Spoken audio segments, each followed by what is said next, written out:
Welcome to Friday Creek Timber. I'm Glenn Bailey. Today's topic, log stops. How many of you have cut through a log stop and destroyed a saw blade? I've done it 2 or 3 times. Bring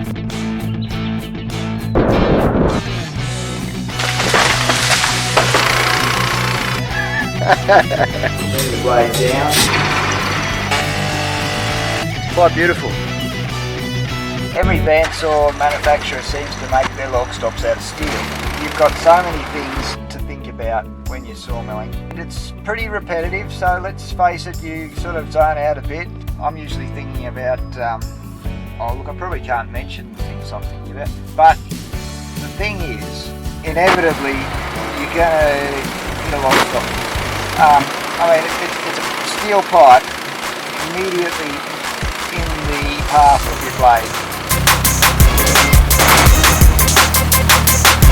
You've either got to move them at some point or you're going to hit them. Norwood, in one of their promotion videos, actually says, inevitably you will hit your log stop and don't beat yourself up about it. Well, I think we can do better than that. Here's what I propose. I just threw away all my steel log stops and I've replaced them with Australian spotted gum. Now, Australian spotted gum is one of the hardest and toughest timbers in the world, really high impact strength. It's a fabulous timber.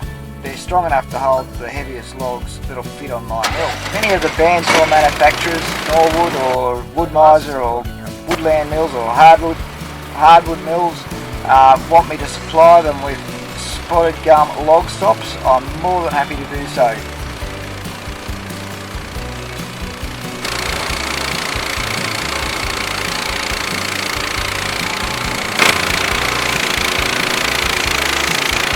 Signing off from the yacht in Yamba.